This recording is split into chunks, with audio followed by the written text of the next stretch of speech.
All right. Well, like I said, I'm Jan Bedell, and my company is Brain Sprints, like how to make your brain work better. And that's really the definition of a neurodevelopmentalist, is someone that looks at the development in all the different areas: tactile, um, auditory, visual, language, mobility, handedness, all of those areas, and find out where the glitches might be that we can stimulate the brain so it works better. So I am going to share my screen, get right into it, because what I want to do is be sure to have some time at the end for questions and answers.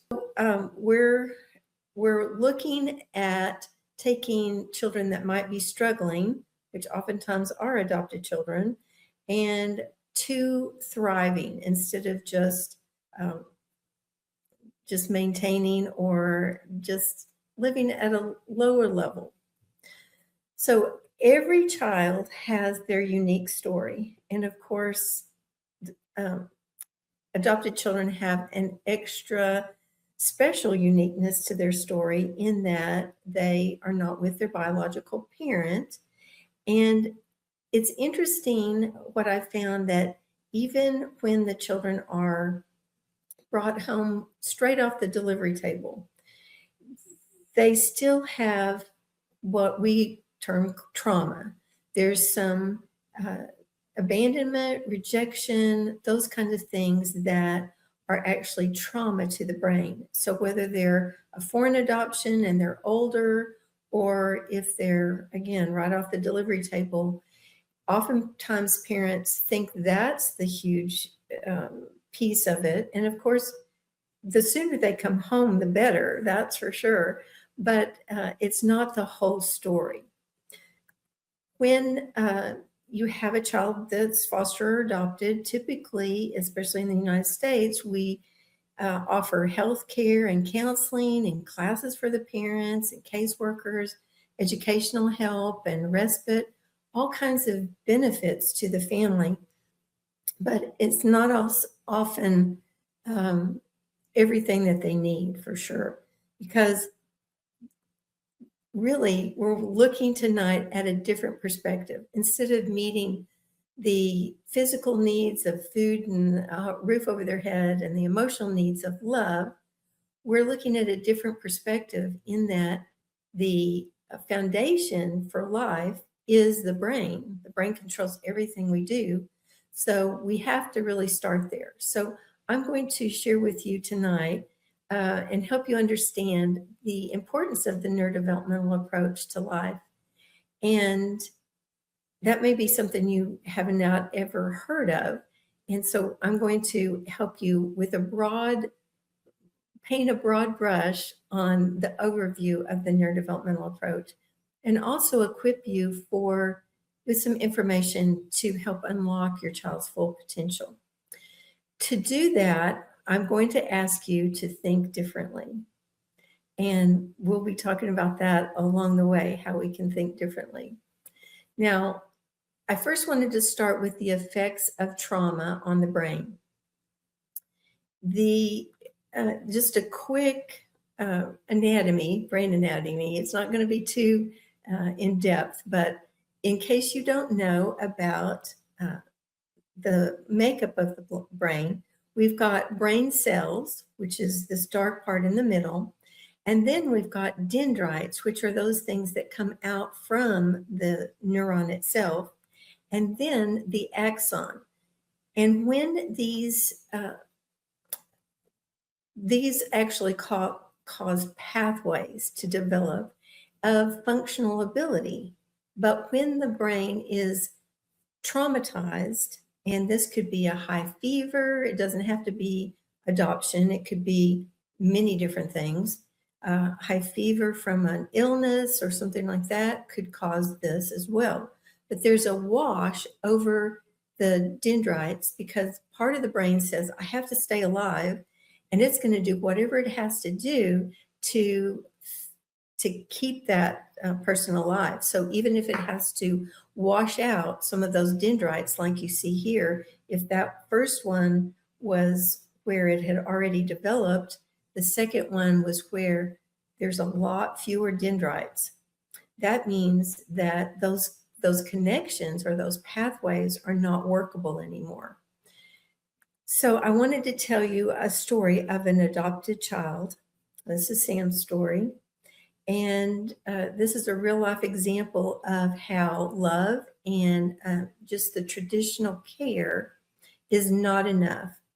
Sam was 8 years old.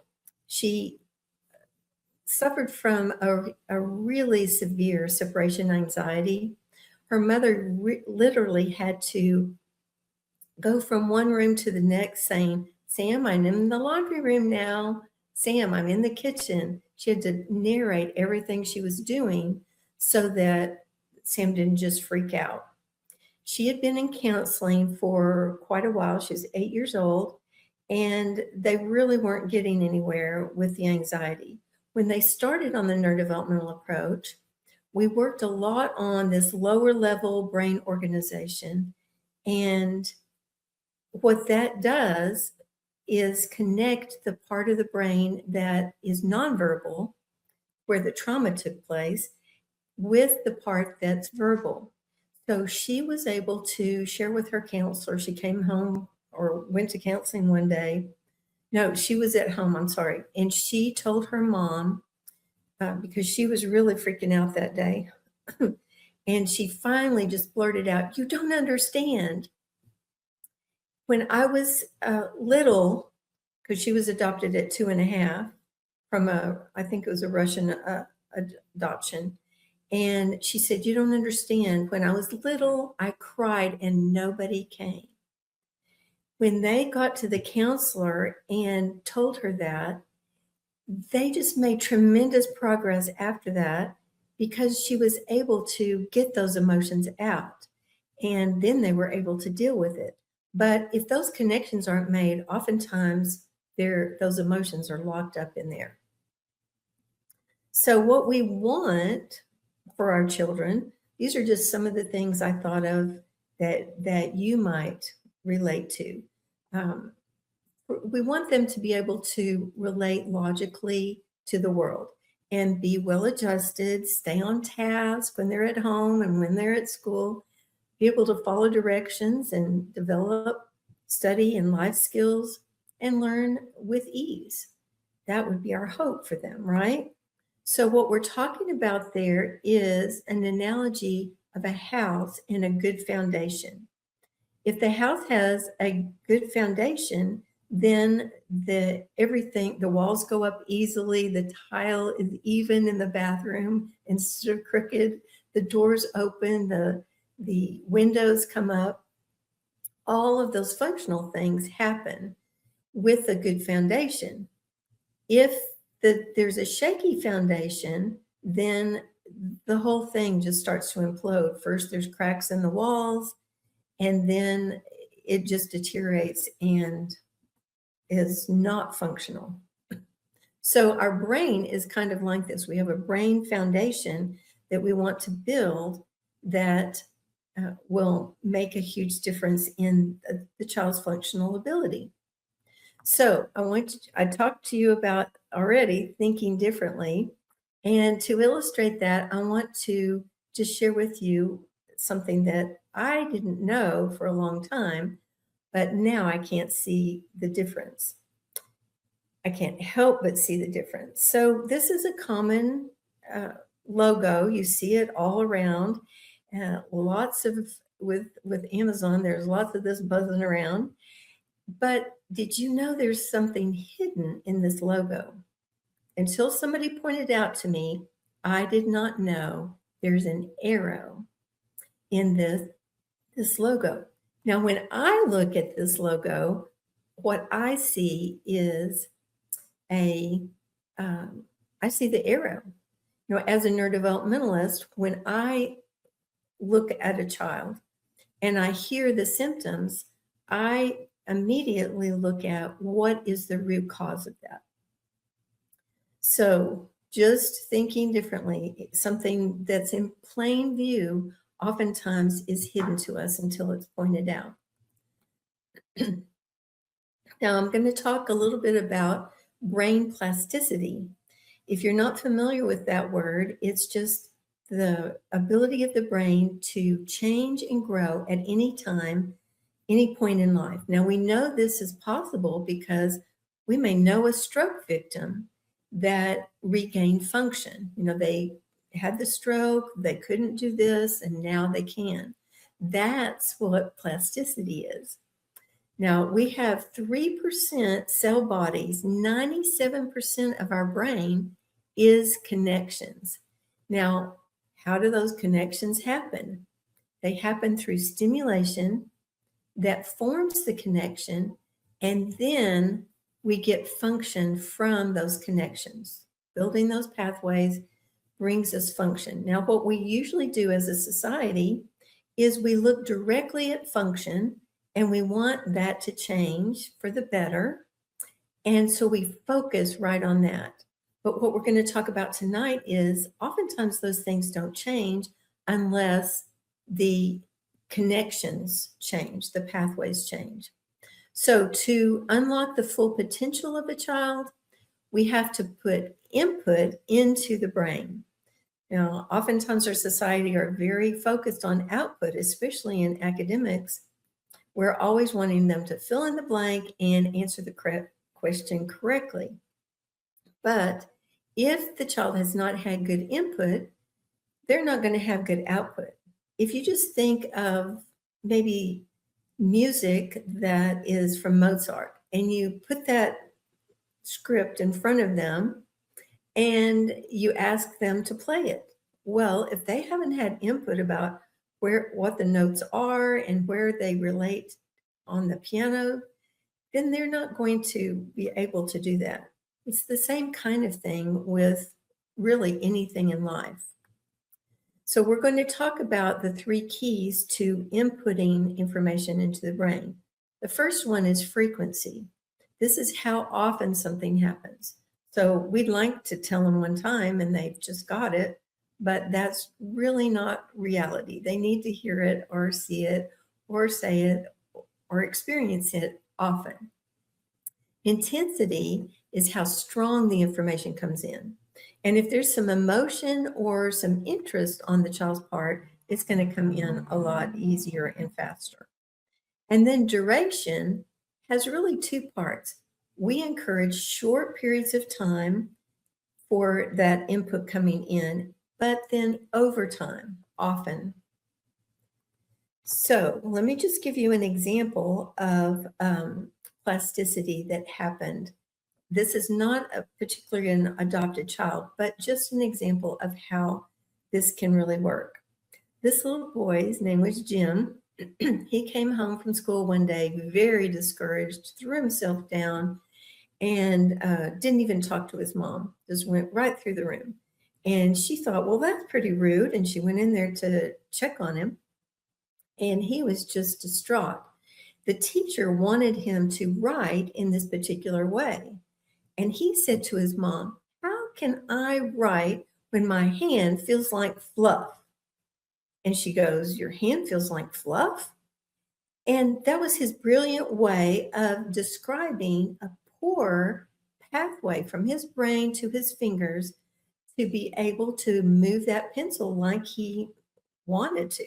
He was really very smart. Well, his mom found someone that did neurodevelopment and did some tactile stimulation for him. And you can think of that brain cell, that first brain cell, and you see the dendrites there. But when the brain is stimulated by those particular activities, then it grows more brain cells. I mean, not more brain cells, more dendrites.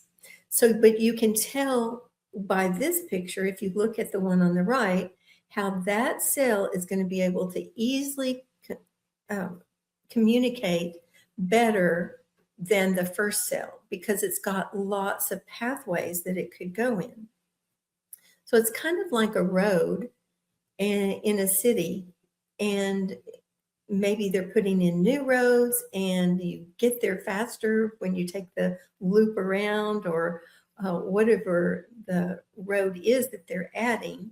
Instead of going through the neighborhoods, you go right around through the loop. That's the kind of thing that happens with plasticity.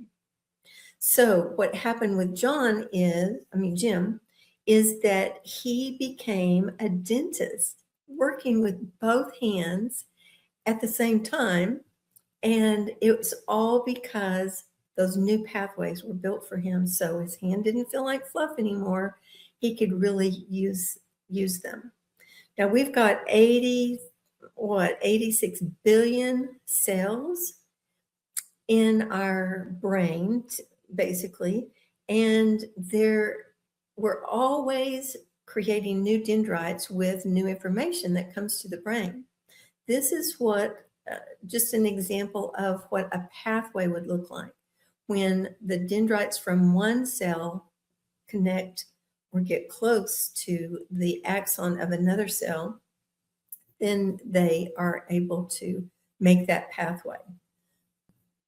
So just basically, a lot of y'all know, obviously, that we have two hemispheres of the brain. Some people don't know that they have distinct functions. One side, which we refer to as the dominant hemisphere, is the logic, the analytical thought, and your language, both your spoken language and your written language. And the subdominant is your music, your creativity, and your emotions.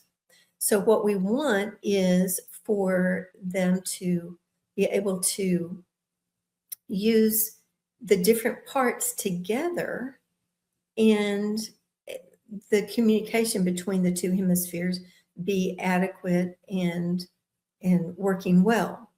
Now, if you have a child that is very upset, what we usually do is try to reason with them, right? We try to use the logic, and it typically does not work. When a child's emotional, I'm going to recommend to you that you do something called deep pressure. Deep pressure is where you are pressing on the fingers and on the arms, on the toes and on the legs with a really deep pressure. And I don't know if you can see me at all. I don't know what you guys are seeing. Let me stop sharing for a moment so I can demonstrate this for you. All right. So what I'm going to demonstrate for you is when your child's upset, what I would encourage you to do is just do some deep pressure on them and encourage them to take a deep breath. So as you're pressing, so you would press on each finger, on the joint, and in between the joint, into the hand, and you're going to press. You're going to really press. A lot of times, these children have a really high tolerance for deep pain. They get hurt, and you go, how did that happen? Now that bruise happened, and they are not able to tell you where it happened because they don't even notice. But you do each finger into the hand, and then on the arm, you're going to press with your whole hand, not pressing with your thumb, but just real even pressure, deep, and just inch up, inch up, inch up, and you'll start to see them just calming down. And then once they've gotten into the more calm state, then you can use your language and logic and talk to them. Okay, I'm going to go back to the PowerPoint here.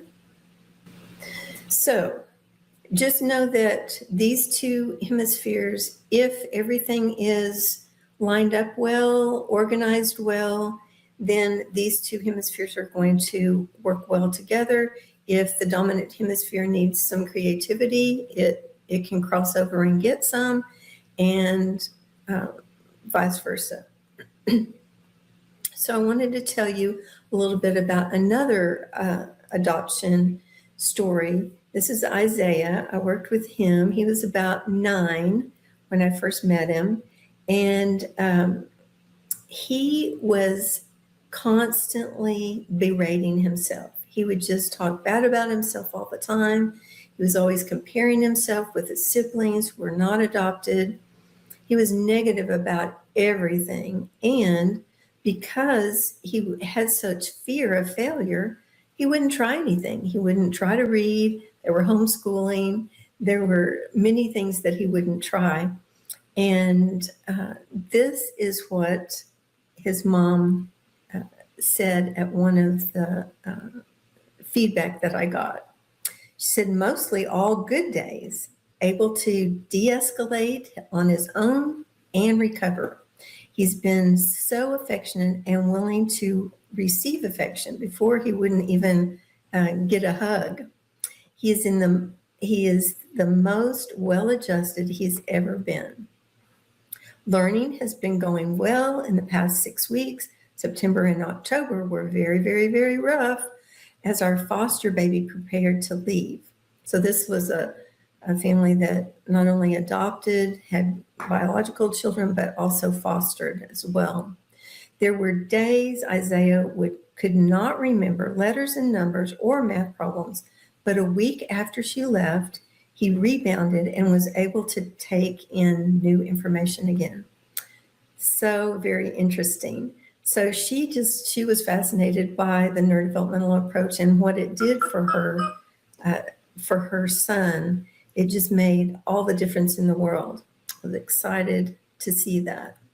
Now we're going to talk about the foundation of the brain. And the first part of it is brain organization. Now, this is where brain organization starts when they're first on the floor, on their stomach, and they're moving around and getting information into their tactile system. A lot of times we have so many gadgets, we don't let our children do this.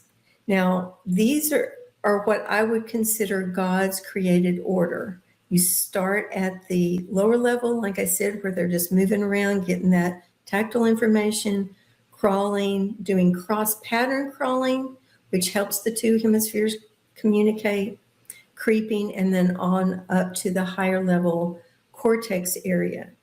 Now, I can't, in this short presentation, I can't give you all the information about this, and you may be wondering, my child's 17, why in the world would you be talking to me about crawling and creeping? Well, it will explain in more detail. I've got a YouTube channel that's called Brain Coach Tips, and you just go there, YouTube or Rumble, and we've got all our videos, and you can search through and find this, how important this is to help the two hemispheres communicate. The other thing I wanted to note is that a lot of people are talking about primitive reflexes these days and how important integrating primitive reflexes. We found in the neurodevelopmental field that if you take them through these steps like they're supposed to go through, then those primitive reflexes just integrate on their own. We typically don't have to work on them specifically. So it's kind of fun to see how God really created us to go through those steps and how they resolve many different challenges. So receiving information is information coming into the brain, another part of the foundation. We receive information through our 5 senses: touch, taste, smell, hearing, and seeing. If we've got distortions in any of these areas, if it's hyper, too much, hypo, too little, then it's kind of like trying to travel down a bumpy back road. In the tactile realm, we're just going to go over a few things. It's a pretty broad topic, but let's say a child always pulls his shoes and socks off. He can't stand his socks. He's trying to fix them because they don't feel right, or their clothes are bothering them, so they're squirming around because their tactile system is receiving the wrong message. It's actually being interpreted as pain. So those are things that we can build new pathways and fix those. The visual or the receiving is how the information comes into the visual system. Now, two of the things that are typically a challenge are convergence. That means the eyes working together as you come close, and then tracking from both horizontal and vertical. If you stimulate the brain, these things can change. Even hypersensitivity to sound can change as well. The next area is processing. This is our short-term memory. We have auditory and visual short-term memory, and obviously you have to have short-term memory before it can go into long-term memory. So you might be saying, why can't my child follow directions? Why can't he remember to do his chores? You might even wonder if it's rebellion. If your child has low auditory processing, it affects so many things. It affects their behavior. They usually act like younger children, get along with younger children. They have trouble following directions. They can't comprehend what's been read or said. They have trouble with conceptual thinking, and their conversational language is typically rather primitive. Their attending or staying on task is a real challenge, and they have trouble with phonics, because if you can't hold those pieces together, then you can't get the word out. So it affects everything. And again, we can't go into all of the details about that, but if you'll look on that same channel for Absent-Minded Professor, then you will get more information about that. But I do want to make sure you have a free resource from us. If you'll go to brainsprints.com, then just scroll down to the bottom, you'll see free test kit. And it's just a download that you can get in your email and test your child to see how they're doing. Now, I want to do a little experiment with you right now. If you'll participate with me by having a piece of paper and something to write with, or your phone where you can type something into a note or something like that. I'm going to give you a series of numbers, and what I want you to do is listen to the whole series and then pick up your pencil and write it down. So you're not going to write as I say the numbers. You're going to listen first, hold that information, and then write it down. Okay, are you ready? Let's try this one. 8, 2, 9, 1. Write that down. Now this one. 6, 3, 5, 7, 4. Write that down.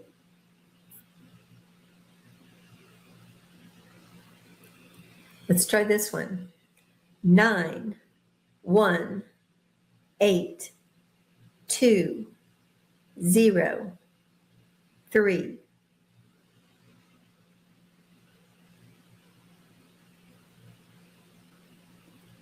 Okay, let's try this one. 6, 0, 7, 5, 2, 9, 4.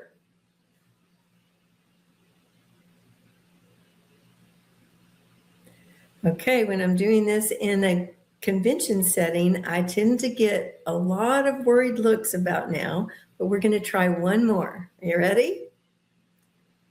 5, 3, 6, 2, 7, 1, 0, 9.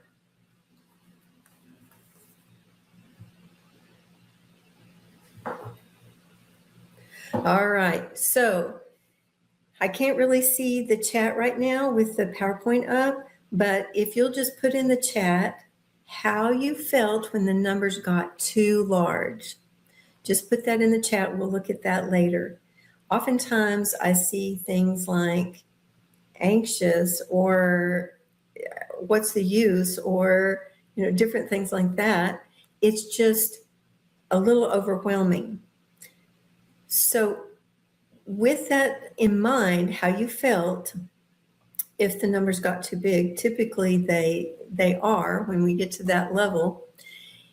That's the way. If your child has low processing and you get the test kit and you find out they have low auditory processing, that's how they feel all the time. Now, we also have visual short-term memory, and the problems there is younger children usually have trouble remembering their numbers and their letters and their words. Older children, it's like everything is a problem. Math, spelling, visual attention, picking up visual information, and eye contact. A lot of times we treat eye contact as like a behavior thing. You look at me when I'm talking to you.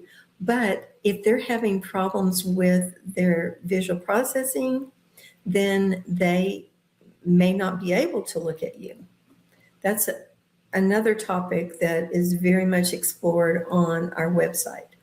Now, you may be wondering, how did you do?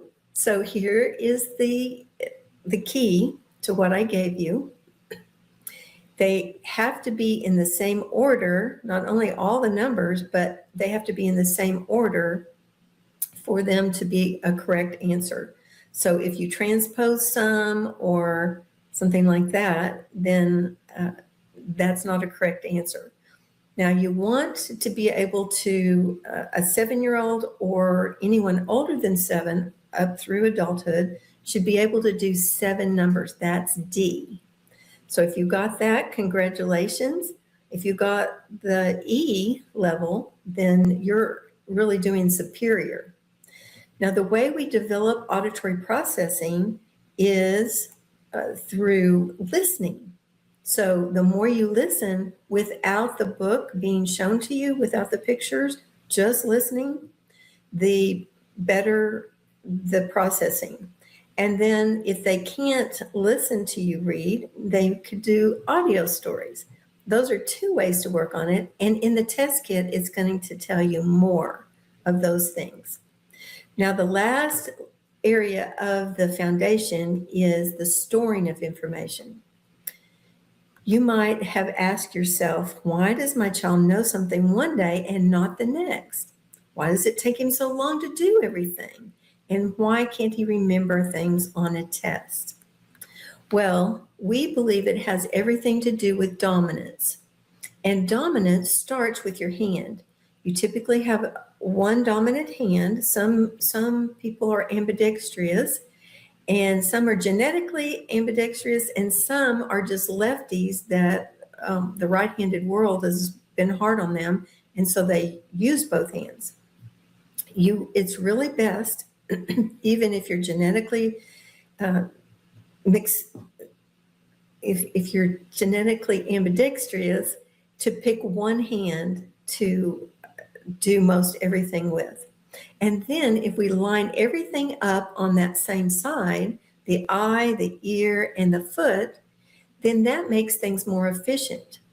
So if you ever put something in a file cabinet and you didn't put it in the right folder, you know what I mean by inefficient storage.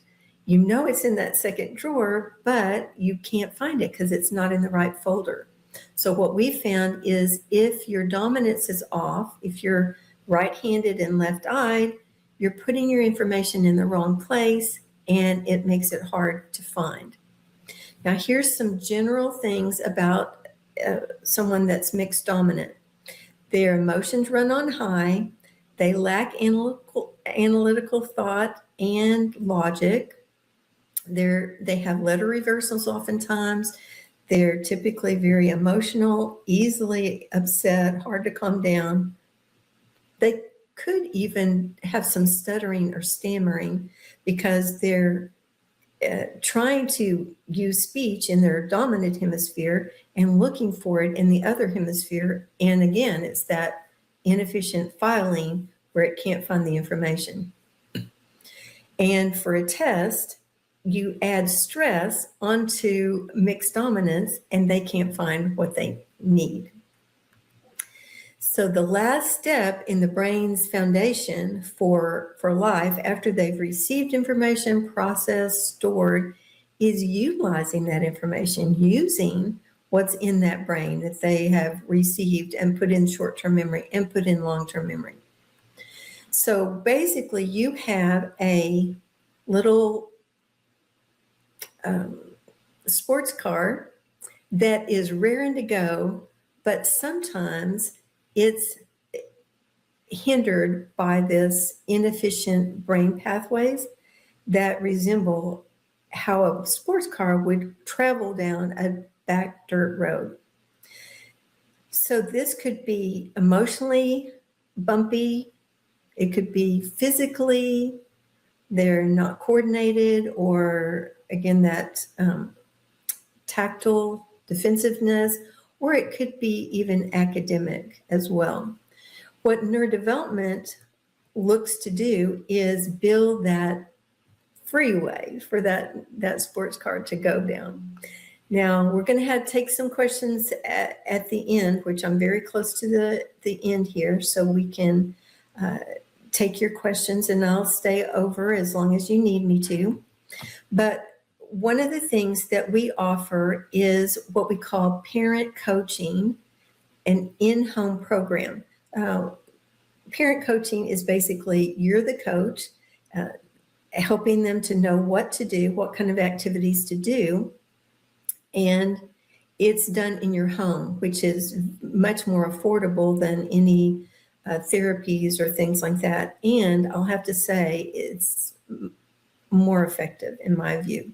I have people coming from all kinds of therapies, and they find that this has been much more effective for them. It's going to address brain organization, sensory integration, the academics, the dominance, and the short-term memory or the processing. Now, here are some resources I have for you. And we talked about the free test kit, so be sure and get that. We talked about the YouTube channel. It's called Brain Coach Tips. And again, a lot of information there about the neurodevelopmental approach. We also have free consultations where you can call the office, or you can go online and schedule for a free call.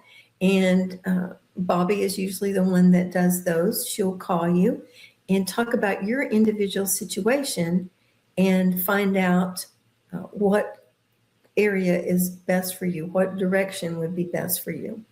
We also have what's called a neurodevelopmental screening. It's a very low-cost way for you to find out some of these answers to the things that I've talked about. What's going on with the lower levels organization of the brain, their movement. What about their eyes? We can look at that even at a distance. We can do these on Zoom or a video call and find out and let you know what some of the root causes are.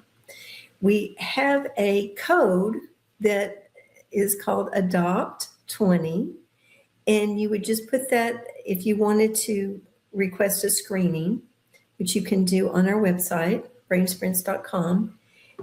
You would just put this code in and get about 30% off of that. That's a good way to find out if neurodevelopment will be effective, or in what ways it would be. I believe neurodevelopment is effective for everyone, but through this screening, you could find out what the most effective, most root cause ways that it could be helped. And then we do have in-home programs as well.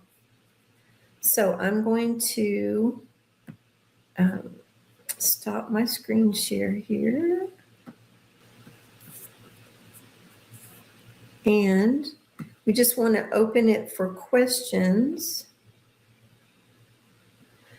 I love these answers that you put in here about how you felt. Overwhelmed, uncertain, had a slight smile. That's interesting. Nervous, not sure. Yes, those are all very typical reactions.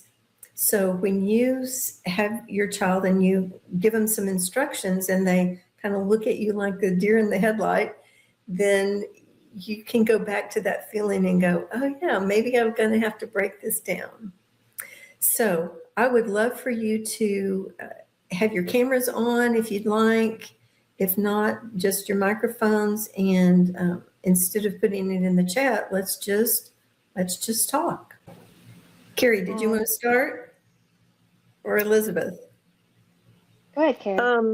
I'm not sure what you want as far as me starting, but I feel like with my son being 17 and us having gone through every therapy under the sun with him, and including neurofeedback therapy, I talked to you about that before, where we had his brain mapped. I find it interesting that in all that I've done, I have not heard anything about that I can recall, anything about the storing the information where if you're right-handed and left-eyed dominant, how that can kind of mess that up. So I'm like wanting to get him alone and figure out, he's left-handed, but I don't know if he's left-eyed dominant. My husband would know because he takes him hunting, but I don't know. So I'm kind of curious because he does not store information well. So that was very interesting to me. I'm just over here looking at my notes, trying to see where I wrote. There was one other thing, the crawling and the movement on the floor. I was surprised by that because he crawled for a year and a half. He took him a long time to walk. So he was on the floor and scooting and army crawling and all the things for a really long time. So, yeah, I don't know how that fits in with his situation.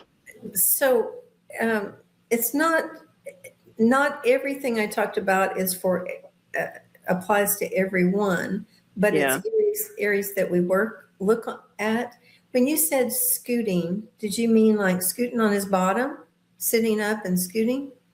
No, he never really did that. I mean, more like an army crawl. He was on his belly a lot. He was in the NICU for 4 months, so he didn't get on his belly right away. But, as soon as we could, when we got him home, he was doing belly, tummy time. And then it just took him a long time to walk. So he just, would started off kind of scooting on his belly, army crawling, and then eventually crawling. But, and he had OT from the time we brought him home too. So I just kind of found it curious because the things that you were saying about that one, the brain organization for him seems to be missing. So the fact that that was one of the things that, like, that progression of the being on the belly and moving all the way up that diagram you had, he did all of that. So I just found it interesting because that's just perplexing to me. So sometimes what I've found is that we have to go to movements that are even below that level of the brain and then sometimes, it's kind of like remodeling.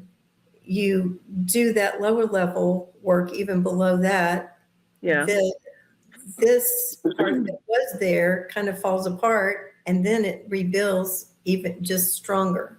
Yeah. So that is something that I've seen that is part of it because of the trauma and making those pathways for that road to run on. Yeah.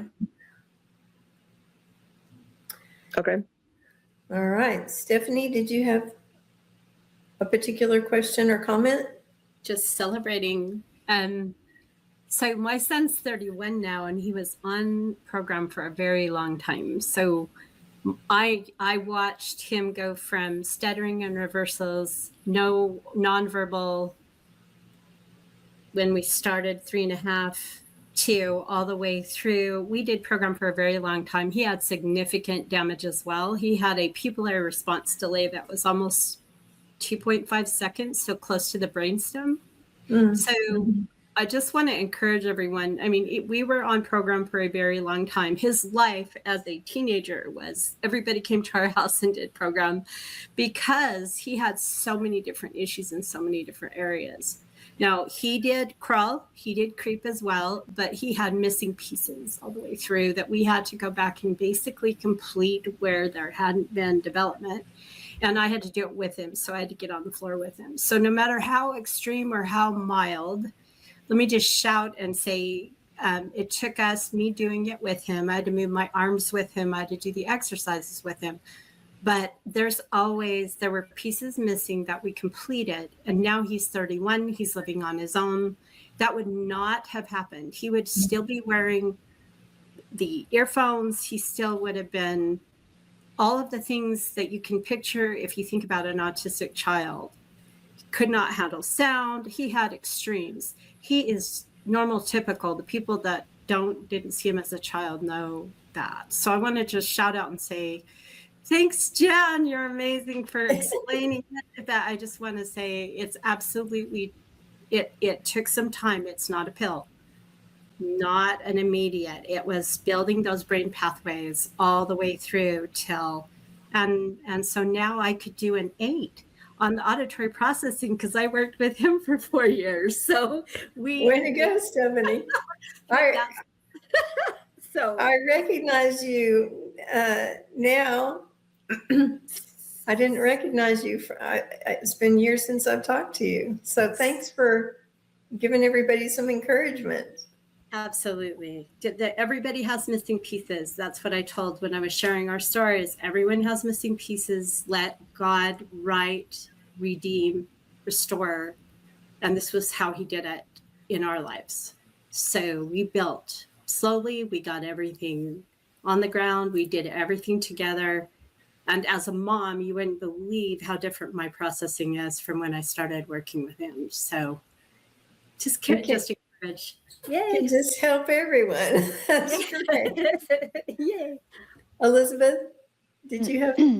Yes. My niece has adopted a little boy. They're actually serving in Liberia and have adopted a Liberian little baby that they fostered for a while. But he has a lot of separation anxiety issues because they had to leave certain times and beyond their control, and they couldn't take him with them during some of the foster. So, she leaves the room. He's just, totally loses it. And so what would that one mother you mentioned sound just like him? He's so little. So what kind of things could she do to help this little guy with his anxiety issues? So, it seems like he's had an initial trauma of being with the rejection and abandonment and that kind of thing, and also repeated trauma with having to be left without them being able to control that. So it's really a matter of rebuilding those pathways that I talked about. Okay. And if you could put them in touch with us, or just give them the YouTube channel. I've worked with several families with children on the mission field, and we have a way to train them with videos of what to do to help. And so it's really a matter of getting their processing up so they understand the world a little bit better, and also working on those areas where the nonverbal part of the brain that experienced the trauma is now able to communicate. And that helps them tremendously. How old is he or she? He's almost 2. He's very little. Okay. He's very little. Yeah. Yeah.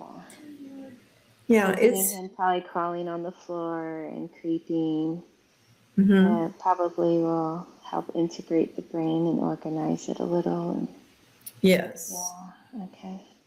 Yeah, I would just, you could send her to the website, send her to the YouTube channel.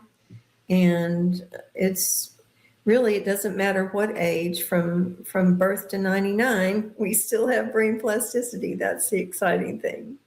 Okay. All right. So there's nothing specific just for that anxiety thing. It's just trying to It's find that for that specific child. Yes. Well, with what worked the best for the child I was talking to you about is the whole approach. We find that if you have the whole approach, working on all the different levels, like for instance, if tactility is an issue for them and they're feeling in pain because of clothing or socks or whatever, then they're going to be more anxious just in general.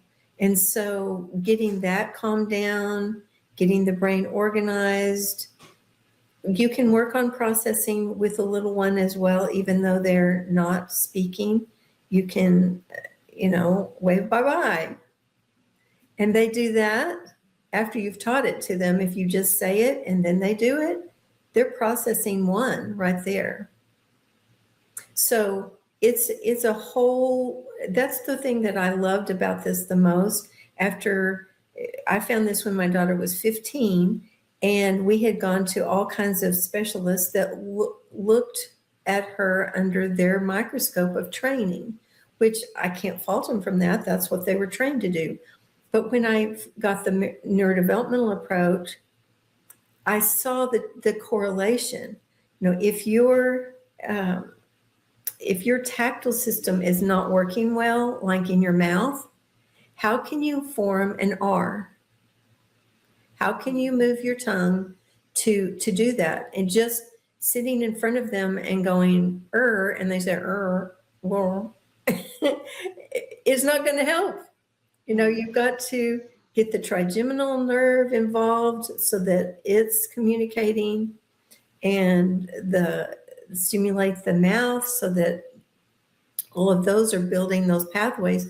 So then you can move the tongue the way it should be.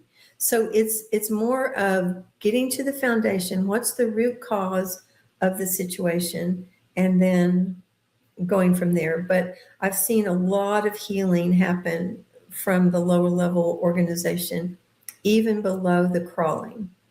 Okay, very good. Thank you. Sure. Is this video going to be on your YouTube channel for her to watch? I believe so. And we're also going to send a link out to it. And Okay, so then you could pass that on to her as well. Okay, yeah, it's midnight for her there, and so I don't know if she wasn't able to join. Yeah, I can imagine. All right. Anybody else have a question that you'd like to ask? Yes. Hi. Hey. I wanted a question. Like, I know this might be a little bit selfish, but we can't do our own screenings for ourselves, or no? Probably not. You can. Yes, there's a lot of information on on our YouTube channel of how to test for the different things. Right. So, yeah. Okay. Thank you. Sure. Anybody else have a question?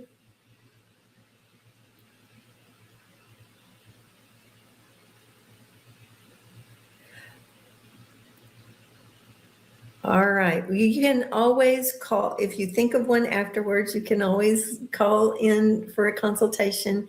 And don't forget about the screening coupon if you want to go that route and have your child screened. We're in Texas, so we have a couple of different locations in Texas where you can get in-person screenings.